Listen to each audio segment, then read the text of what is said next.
This is the story of Souls of the Dead, the second quest in Act 5. After shutting down Kasadia, the conjurer of death's soul crucible in Westmarch's cathedral, we race past the mountain of bodies left in its wake to seek answers from General Torian, standing outside on the steps of the survivors' enclave. General Torian, what was that Death Maiden doing in the cathedral?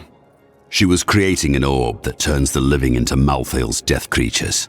A single orb can transform hundreds of innocent people every hour, and my men report 2 more of them out in the city.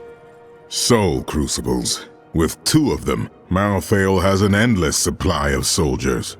Then I will destroy these crucibles and cut off Malthael's supply of troops.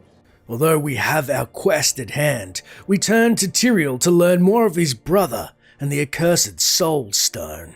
The soul crucibles turn the dead into reapers?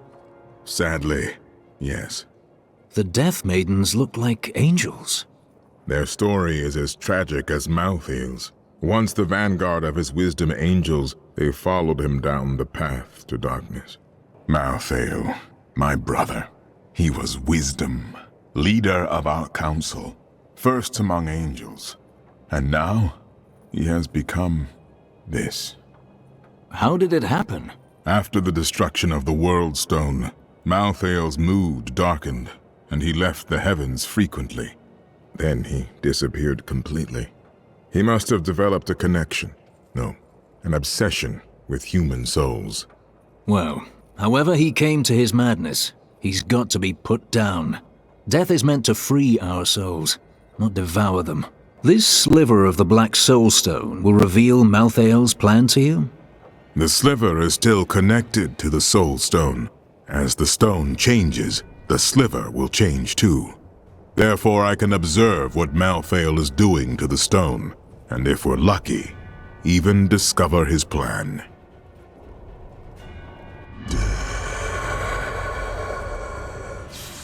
Evil must die.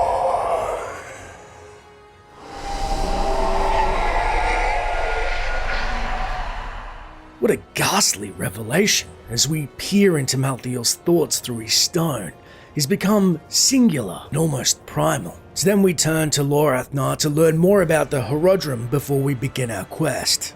I've heard of the Horadrim, but I thought they were long gone. Tyrael rebuilt the Order to help him take the Soul Stone from heaven, and to protect mankind. After all, you can't be everywhere at once, no matter how powerful you are. Following Tyrael's guidance, we head to the Westmarch Commons to shut down the next Soul Crucible and overhear the local gossip. Why would the angels do this to us? What are you saying? This is obviously a demon's work. It is difficult to comprehend this wanton destruction was at the hands of an angel. And it should be noted there is a lot more townsfolk dialogue which I will cover in later episodes, but for expediency's sake, we head through the northwestern door to the Westmarch Commons. The Commons seem deserted. Next to a waypoint we find Malthael's second-in-command, Urziel's journal, that reveals the inception of their war. After years of my pleading, the Angiris Council has finally agreed to send me in search of Malthael. I will not fail in this, as my master's presence is sorely needed in the high heavens. Owing to Malthael's growing fascination with the humans, Tyrael has suggested I begin my search on Sanctuary. Did not find Malthael on Sanctuary, but I did find humans. Far too many of them. They murder and cheat one another while allowing their brothers to starve.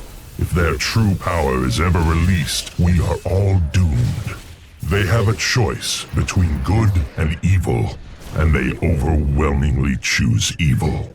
I grew disgusted by humanity during my time on Sanctuary. When at last I found Malthael, I was not surprised to learn that he felt the same way. We will cleanse creation of the scourge that is humankind, and when we are finished, the tragic mistake of Anarius will be gone. Liberating a treasure goblin from its spoils, we ponder upon Urziel's message. The love of order for angels, once a thing of beauty, has descended into madness.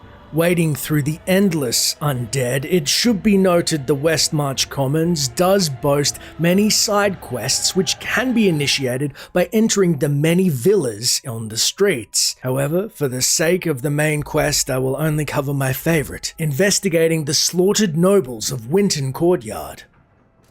The Reapers did not do this. What happened here?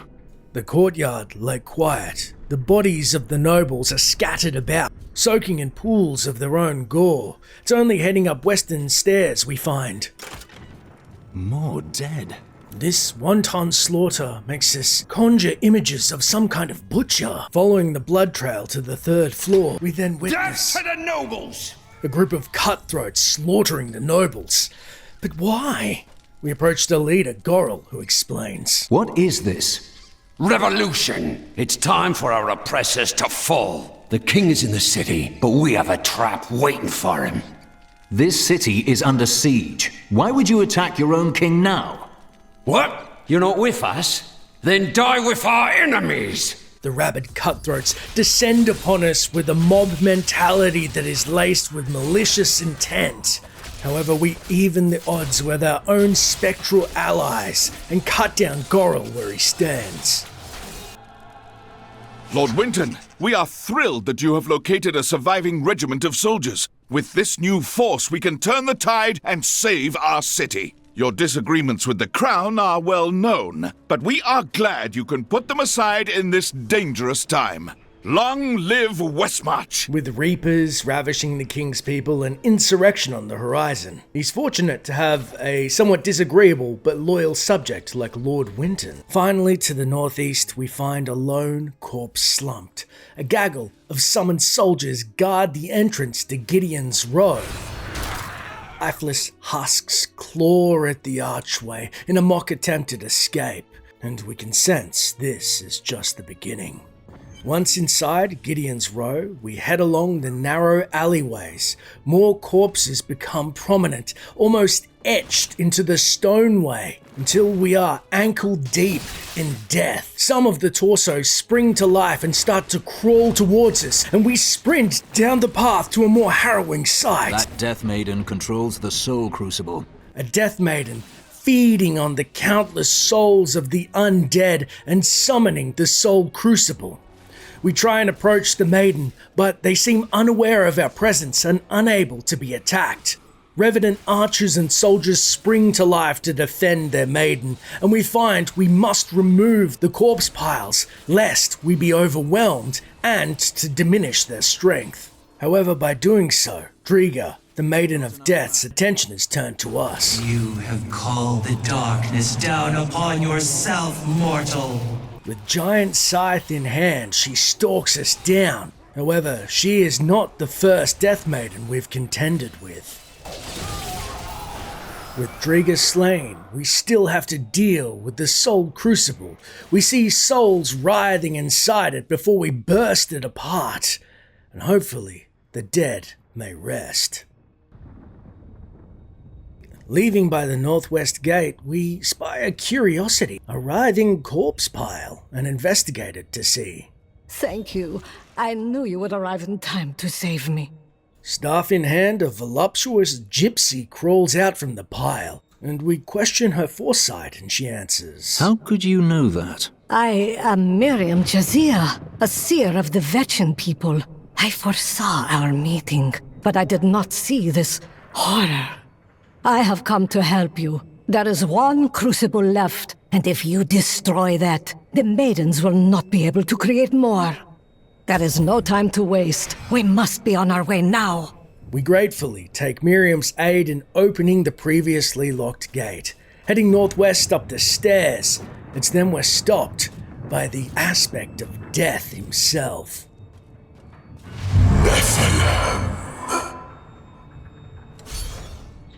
It's then Miriam comments. Malthael, he's watching you. Let him watch. We prefer if he would come and fight himself, but it seems he likes to rely on his minions. Not very angel-like, if you ask me. Entering the Briarthorn Cemetery, we point Miriam to safety. You should get to the Survivors' Enclave. It's not safe out here. Nonsense. You'll protect me. And after experiencing what those things do to people, let's just say I need to see you destroy the final crucible with my own eyes if I am ever to sleep again. Hesitantly accepting our new companion as we wade through the horrors of the cemetery, she does indeed possess skills of seer, by speaking of a memory best left buried. I see you have much guilt over Leah's fate. What do you know about Leah? I see the past as well as the future. You must not let it consume you. Experiencing the weight of losing Leah, Miriam presses her luck. You shouldn't be so dour. You have much to be joyful about. This is not a moment to make light. I have learned that in terrible situations it is better to laugh than to cry. Perhaps when you have lost as much as I, you will understand. Already sick of Miriam speaking out both sides of her mouth, we take joy in the only thing we know, battle. I will enjoy this. Tell me, do your visions show you an end to this slaughter? Of course it will end, and you will live a long and happy life. Why don't I believe you? Because I was not being entirely truthful. That, and you are as Solcharis that will never believe you can be happy and content. Already weary of Miriam's many visions of the past, present, and future, we focus on what we're best at, smiting the undead. Akarat be praised! Yet, Miriam's commentary continues. I must say, it is wonderful to finally meet, though you are skinnier than my visions led me to expect. You just don't take care of yourself. It's always about saving the world first, isn't it? After what seems like hours traveling with Miriam and fighting the undead, we find Noble's Rest courtyard and the final Maiden of Anguish. A similar scene plays out as before, with bodies starting to pile up, almost becoming part of the architecture itself, and it's then Miriam wisely states, Don't mind me, I'll just be waiting over here. Leaving Miriam to saunter over to a safe spot, we then contend with another of the soul crucibles, this time guarded by Catharis, Maiden of the Crucibles. With the Soul Pile's connections destroyed, Catharis then deigns to join the fray. We summon spectral companions to try hold her attention as she whips at us viciously with a whirlwind of brutal efficiency, yet the light is still on our side. Blessings of the light. No! Although our quest is complete, we hear a deafening scream from Malthael's lieutenant, Malthael. No doubt none too pleased with our progress. Seeing Miriam once more, she then comments, What made that sound? That would be Malthael. Who is Malthael? Malthael is the angel who commands Malthael's forces in this city. I think you made him angry. Good. Let's get to the enclave. I need to see if Tyrael has made any progress. With that, Miriam sachets off, and we're left to head back to the enclave, leaving the wake of destruction and death behind. But can one man really outrun death?